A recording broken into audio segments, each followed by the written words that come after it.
자, 이번 시간에도 제가 최근에 승수했던 사례 하나를 가지고서 여러분들과 한번 나눠보도록 하겠습니다. 자, 제목 보시는 것처럼 관리인을 해임해달라.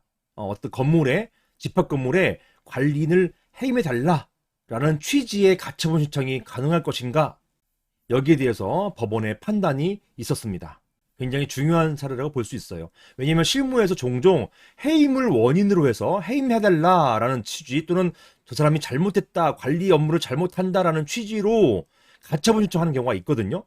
종종 있습니다. 저도 종종 봤습니다. 따라서 제가 승소했던 이 사례를 가지고서 여러분들께서 한번 보시고 시행착오 하지 않으셨으면 좋겠습니다. 이 시행착오 할 때마다 막대한 비용이 들어요. 비용과 또 여기에 대해서 만약에 패소했을 경우에는 극우 데미지가 더 큽니다. 어떤 소송을 제기할 때는 굉장히 심사숙고하셔야 되는 거예요. 자, 제가 한번 질문을 읽어보겠습니다. 제가 사례를 질문으로 옮겼어요.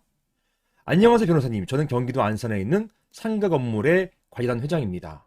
저희 건물에서는 수년 전부터 관리에 대해서 이의를 제기하는 입주자들이 있어 왔는데, 최근에 법원에 저의 관리인 직무집행을 정지해달라는 가처분 신청을 했습니다. 그 내용을 보니 제가 무슨 부정행위를 많이 했으니 해임되어야 한다면서 관리인으로서의 직무집행을 못하게 하지 말게 해달라는 것인데요. 이러한 가처분도 허용되는 것인가요? 이런 사안이었습니다. 이분은 관리인 임기 중에 이런 수송을 당한 거예요. 자, 관련된 법을 먼저 보시겠습니다. 자, 사안은 상가 건물이었죠. 상가 건물이니까 집합건물법에 적용을 받습니다.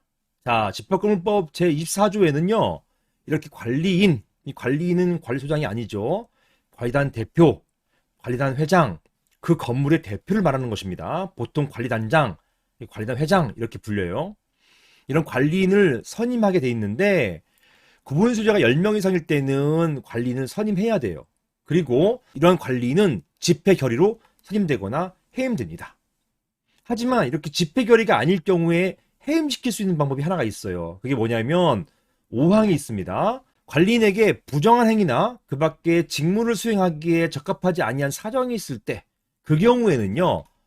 어디에? 법원에 관리인의 해임을 청구할 수 있어요. 법원에 청구할 수 있습니다. 보시는 것처럼 관리인은 집회 결의로 해임시킬 수 있지만 문제가 심각해가지고 부정한 행위 또는 그 직무 수행에 적합하지 않은 사정 보통은요 이게 형사 문제와 연루가 돼야 돼요. 뭐 관리비 가지고 횡령했다든가 업무상 배임했다든가 이런 것들이 인정돼야 되는데 이게 실무상으로는요 거의 인정이 안 됩니다. 이게 실무상으로는요 관리인 해임을 인용해 주는 경우가 많지는 않아요. 굉장히 드뭅니다. 그리고 이게 인정된 거의 유일한 사례 같은 경우는요 적어도 관리인이 형사 범죄로 기소까지는 돼야 돼요. 최소한 기소까지는 되어야만 이럴 경우에 해임을 인정받습니다. 그냥 고소했다, 경찰서에서 수사 중이다 이런 것들은 안 돼요. 이거 가지고는 해임 청구 안 됩니다.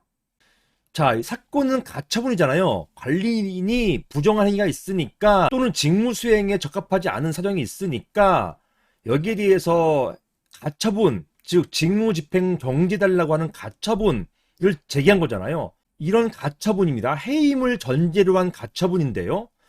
가처분은요, 보시는 것처럼 이런 소송을 제기할 때 법원은 두 가지를 따져봅니다. 이게 본안 소송하고 달라요. 가처분은 잠정적, 임시적인 어떤 처분을 해주는 소송인데요. 예를 들어서 명도 소송을 하기 전에 점유이전 금지 가처분을 하잖아요. 명도 소송의 실효성을 확보하기 위해서 잠정적인, 임시적, 일시적인 처분을 법원에 청구하는 것, 이게 가처분입니다. 이 가처분 소송에서는요, 두 가지를 법원이 요구해요. 첫 번째는 뭐냐면 피보전 권리라는 것이고, 두 번째는 보존의 필요성이라는 것이에요. 이게 본안소송과 다른 점이에요.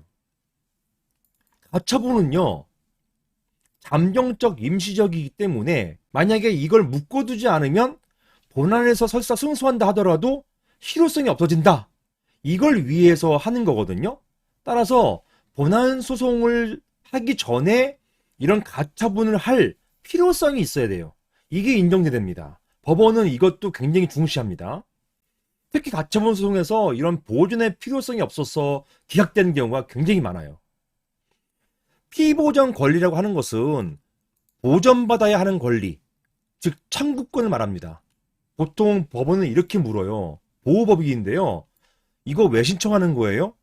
또는 뭘 근거로 신청하는 거예요? 당신이 보호받을 청구권이 무엇입니까? 당신이 보호받을 법익이 무엇이에요? 이걸 묻는 게 바로 피보전 권리예요.